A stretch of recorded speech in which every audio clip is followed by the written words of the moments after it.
பிப்ரவரி 24ஆம் நாள் புனிதர் மத்தியா திருநாள். யூதாஸ்காரியோத்தின் உத்தியோகத்தை அல்லது கண்காணிப்பை பெற்ற மத்தியா. இந்த யூதாஸ்காரியோத்து 12 சீஷரில் ஒருவர். இயேசுவானவரின் ஊழிய பாதையில் நிர்விசாரமாயிருந்தவன். நாம் 109ஆம் சங்கீதத்தில் பார்க்கிறபடி கள்ளநாவு, பகை உண்டாக்கும் வார்த்தை, முகாந்திரம் இல்லாமல் வார்த்தை போர், சிநேகத்துக்கு பதில் விரோதம், நன்மைக்கு பதில் தீமை, சாத்தானை அனுமதித்தவன், அவன் நாட்கள் கொஞ்சம், பிரயாசத்தின் பலன் அந்நியர் வசம், சந்ததி நிர்மூலம், தலையை துலுக்க ஏதுவானவன் போன்ற கொடூரமான செயல்கள் அல்லது குணங்களை கொண்ட கேட்டின் மகனான அந்த யூதாஸ்காரியோத்தின் கண்காணிப்பை இயேசுவானவர் யோவானால் ஞானஸ்நானம் பெற்றதிலிருந்து பரத்துக்கேறின நாள் வரை இயேசுடன் இருந்த மத்தியா பெற்றார். இந்த மத்தியா இயேசுவானவரால் தெரிந்தெடுக்கப்பட்ட சீஷரில் ஒருவராக இல்லை. ஒருவேளை இயேசுவானவர் ஊழியத்துக்கு அனுப்பின 70 பேரில் ஒருவராக இருந்திருக்கலாம் என்றும், இயேசுவானவரின் நாட்களில் உலகத்திலே மொத்தம் 70 நாடுகள் இருந்தன என்றும் வரலாறு கூறுகிறது.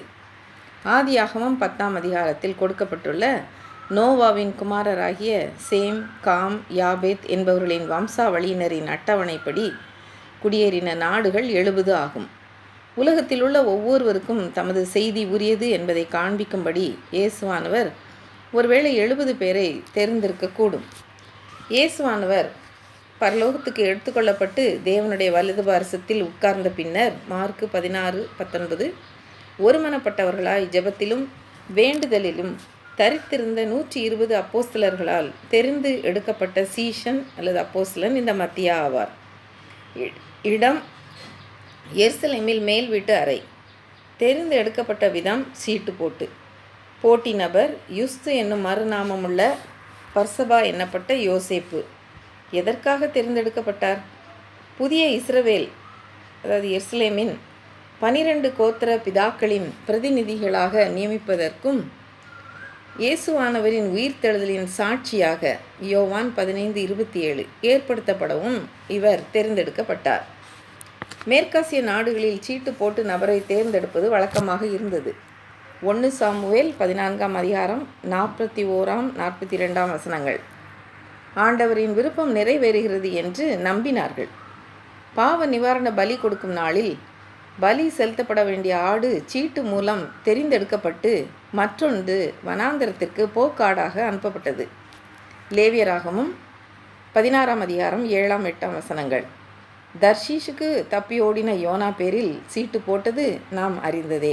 யோனா 1ஆம் அதிகாரம் 7ஆம் வசனம். அப்போஸ்தலராகிய பேதுருவின் யோசனைப்படி யூதாஸ்காரியோத்தின் கண்காணிப்பை வேறொருவன் மேற்கொள்ள வேண்டி அப்போஸ்தலர் 1ஆம் அதிகாரம் 15ஆம் 26ஆம் வசனங்கள் சீஷர்களுடன் ஊழியம் செய்தவனும் இயேசுவானவரின் உயிரோடு எழுந்ததை குறித்து சாட்சி கொடுக்கக்கூடியவனுமாக ஒருவனை தெரிந்தெடுக்க யுஸ்து என்னும் மறுநாமமுள்ள பர்சபா என்னப்பட்ட யோசேப்பு, மத்தியா ஆகிய 2 பேரையும் நிறுத்தி, எல்லாருடைய இருதயங்களையும் அறிந்திருக்கிற கர்த்தாவே, யூதாஸ் என்பவன் தனக்குரிய இடத்துக்கு போகும்படி இழந்து போன இந்த ஊழியத்திலும் இந்த அப்போஸ்தல பட்டத்திலும் பங்கு பெறுவதற்காக இவ்2 பேரில் தேவரீர் தெரிந்து கொண்டவனை எங்களுக்கு காண்பித்தருளும் என்று ஜெபம் பண்ணி பின்பு அவர்களை குறித்து சீட்டு போட்டார்கள். சீட்டு மத்தியாவின் பேருக்கு விழுந்தது. அப்பொழுது அவன் 11 அப்போஸ்தலருடனே சேர்த்து கொள்ளப்பட்டான். ஏனென்றால் யூதர்களுக்கு 12 என்பது ஒரு புனித எண். இஸ்ரவேல் கோத்திர பிதாக்கள் 12 பேர், இயேசுவின் சீஷர்கள் 12 பேர். திருச்சபை ஒரு நீடித்த மற்றும் நிரந்தர அடிப்படையில் கட்டப்பட வேண்டியிருந்ததால் அதன் 12 அடித்தளங்கள் அதாவது அப்போஸ்தலர்கள் முழுமை அடைய வேண்டியது அவசியமாய் இருந்தது. அப்போஸ்தலர் தீர்க்கதரிசிகள் என்பவர்களுடைய அஸ்திபாரத்தின் மேல் கட்டப்பட்டவர்களுமாய் இருக்கிறீர்கள். அதற்கு இயேசு கிறிஸ்து தாமே மூலைக்கல்லாய் இருக்கிறார். எபேசியர் 2ஆம் அதிகாரம் 20ஆம் வசனம். அப்போஸ்தல பட்டத்தில் பங்கு பெறுவதற்கு உரிய தகுதிகளை மத்தியா பூர்த்தி செய்தார். மத்தியாவின் ஊழிய காலம். இயேசுவானவர் யோவான் ஸ்நானனிடம் ஞான ஸ்நானம் பெற்ற நாள் முதல் இரத்த சாட்சியாக எத்தியோப்பியாவில் மரணமடைந்த நாள் வரை. இந்த மத்தியாவை பற்றி பக்தன் ஜி. மால்ட்ரி 4 கவிகள் கொண்டு எழுதின பாடலின் கவி இவ்வாறு: புது சியோன் நகரில் பக்தர் வரிசையிலே நிற்கும் மத்தியாவோடும் நாங்கள் சேர செய்யுமே, கண்குளிர உம்மையும் காணும் பாக்கியம் அருளும் என்று பாடியுள்ளார். நூற்றாண்டு கீதங்கள் 331 இதை காணலாம்.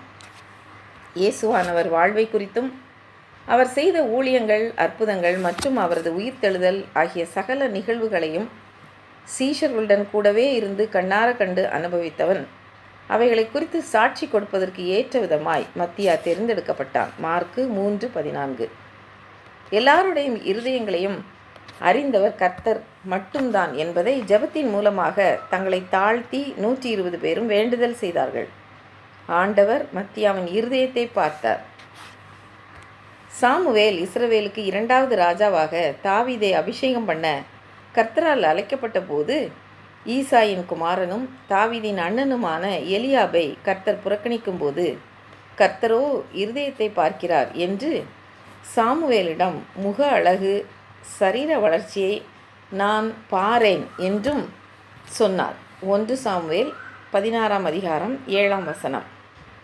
எனவேதான் நாம் நம்முடைய பரிசுத்த நற்கருணை ஆராதனையில் ஜெபம் ஆரம்பிக்கும்போது எல்லா இருதயங்களையும், எல்லா விருப்பங்களையும், எல்லா இரகசியங்களையும் அறிந்த சர்வவல்ல தேவனிடத்தில் நம்முடைய இருதயத்தின் சிந்தனைகளை சுத்தம் பண்ண வேண்டி ஜெபம் செய்கிறோம். எனவே இருதயத்தில் சுத்தம் உள்ளவர்களாக கர்த்தருக்கென்று வாழ நம்மை அர்ப்பணிப்போம். கிரேக்கர்களின் பாரம்பரிய வரலாற்றின்படி மத்தியா இஸ்ஸஸ் துறைமுகத்திற்கு அருகில் வசித்து கப்பதோக்கியாவிலும் காஸ்பியன் கடலோர பகுதிகளிலும் விசுவாச விதைகளை விதைத்தார். யூதேயாவிலும் எத்தியோப்பியாவிலும் ஐரோப்பிய நாடுகளில் ஒன்றான கொல்கிஸ் இந்த நாட்களில் ஜார்ஜியா என்று அழைக்கப்படுகிறது. ஜார்ஜியாவிலும் சுவிசேஷம் அறிவித்து கிபி 80ஆம் ஆண்டில் சிலுவையில் அறையுண்டார். பேரரசர் 1 கான்ஸ்டன்டைனின் தாயார் ஹெலினா பேரரசியார் மூலம் புனித மத்தியாவின் உடற்பகுதிகள் இத்தாலிக்கும், பின்னர் ஜார்ஜியா, ஜெர்மனியின் ட்ரையர், இத்தாலியின் பதுவாவிலும் கொண்டு வரப்பட்டு விதைக்கப்பட்டுள்ளதாக கூறப்படுகிறது.